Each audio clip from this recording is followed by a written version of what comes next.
This Sunday, the Minnesota Vikings travel to Green Bay to take on the Green Bay Packers at Lambeau Field. I'm super excited for this one just because it's going to be a nitty-gritty game, okay? It's going to be fought down right to the wire. Jordan Love has been slinging the rock as of late, looking okay. Their run game could, use a little bit of a boost with Aaron Jones back after that hamstring injury. Seems like he's off to a little bit of a slow start, but I think he's going to be fine. He's going to pick up right where he left off before that hamstring injury. So it's going to be a very, very good game. But the key thing here is to look at the injuries for both teams. Both teams have a couple injuries. Only two players on each side are on the injured reserve, which means they're out 4 weeks or at least 4 weeks. Justin Jefferson still has 2 weeks, I do believe, on injured reserve this week, and then the next week against the Atlanta Falcons. So let's take a look at the injury report. Who's good to go? Who is sitting out? Who's questionable for both sides? Let's get right to it, starting with TJ Hockenson, who is off the injury report and good to go for Sunday's game against the Packers at Lambeau Field. Now, that's big news for the Minnesota Vikings offense, as Hockenson is coming off an 11-catch outing in Monday's win over the 49ers. Basically, he was a big key piece in that ballgame other than Jordan Addison. We really, really need him against the Green Bay Packers this weekend. Now, he got banged up a couple different times during that game, but was able to practice on Thursday and today this week, so that is good news, which means, obviously, like it says earlier, he's off the injury report. Good to go. He's going to play this weekend. Now, 3 players are questionable for the Minnesota Vikings this week. That is left guard Ezra Cleveland, running back and kick returner Kene Nwangwu. Not really sure what happened there. And then wide receiver Jalen Nailor. Jalen Nailor's been out basically the entire season. Not sure what's going on with him. Physically or mentally, I have no idea. Really hasn't said much.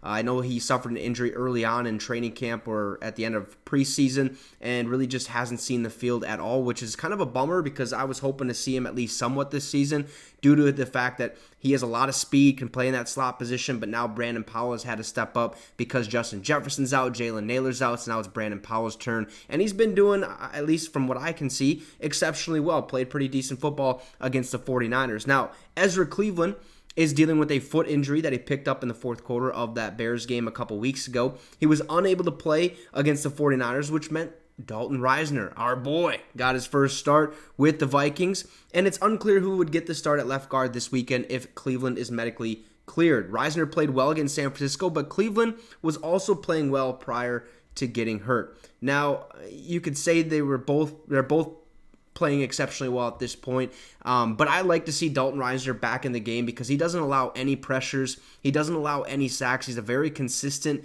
pass blocker, run blocker. He's the perfect starting offensive lineman for the Minnesota Vikings. We got to find a place for him on that line to get a start and to start the rest of the season. That means taking Ed Ingram and maybe putting him on the bench, putting Risner at that right guard position, or if Ezra Cleveland isn't okay or he's not 100% this weekend, keep Dalton Risner in at that starting left guard position because he helped us out a lot against the 49ers. Absolutely phenomenal job out of Dalton Risner. So Jalen Nailor still dealing with a hamstring injury, I guess.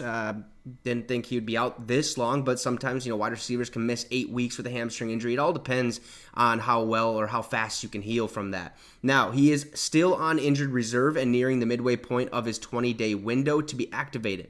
Now, there's a chance, he could be activated on Saturday and available on Sunday. So it's still up in air what we're going to do with him. I doubt we'll activate him. If we do, he's not going to see much time on the field at all. If anything, he'll see the field next week against the Atlanta Falcons. Now, Kene Nwangwu is a Friday addition to the injury report. Nothing really said more about that situation, which makes me believe that it's nothing serious. Probably just tweaked something in practice, a calf strain. I have no idea what happened to Kene Nwangwu, especially after playing his first game this season last week or Monday night against that San Francisco 49ers team. So hopefully he's okay. We'll monitor that situation as the game gets closer to game time. But linebacker Brian Asamoah, the second, who mostly plays on special teams, is out for the Minnesota Vikings. We haven't seen him at all on the field the entire season. Again, like it said, mostly special teams. I thought we were going to see more of him at that linebacker position, but we have not at all, which means that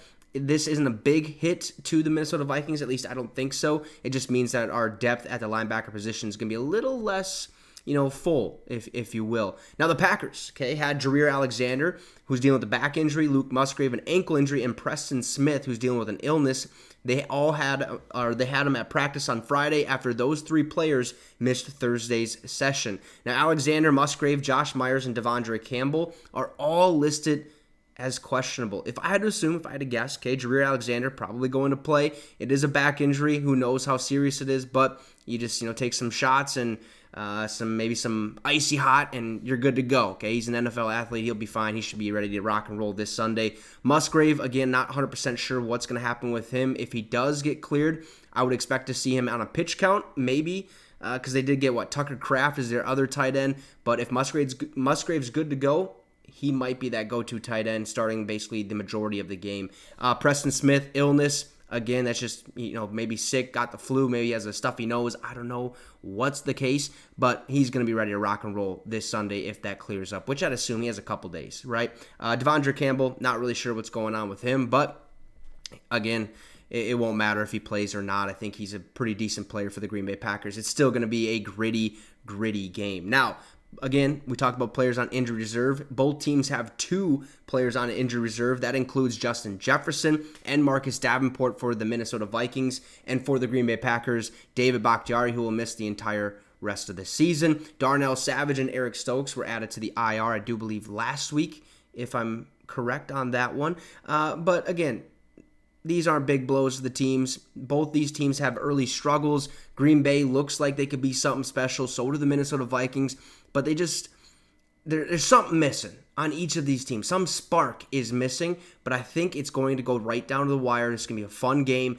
Jordan Love, Kirk Cousins. Can Kirk keep on the path that he's been going on this entire season? I mean, just slinging the rock. 300-plus yards, basically a game, on pace for his best career or his best season in his career in the NFL. So, hey, I'm pumped up for this one, and all I can say is I'm ready to say, instead of go Pack go, go back home, even though they are in Green Bay, but pack their bags. I don't care. The Vikings are going to get a dub. That's all I'm saying. So you guys let me know what you think about the injury report in the comment section below. Drop a like and subscribe to the channel. It'd be much appreciated. Also become a channel member by hitting that join button down below to get exclusive perks to the channel. It'd be much appreciated as well. Have a great rest of your night, folks, and Skol Vikes.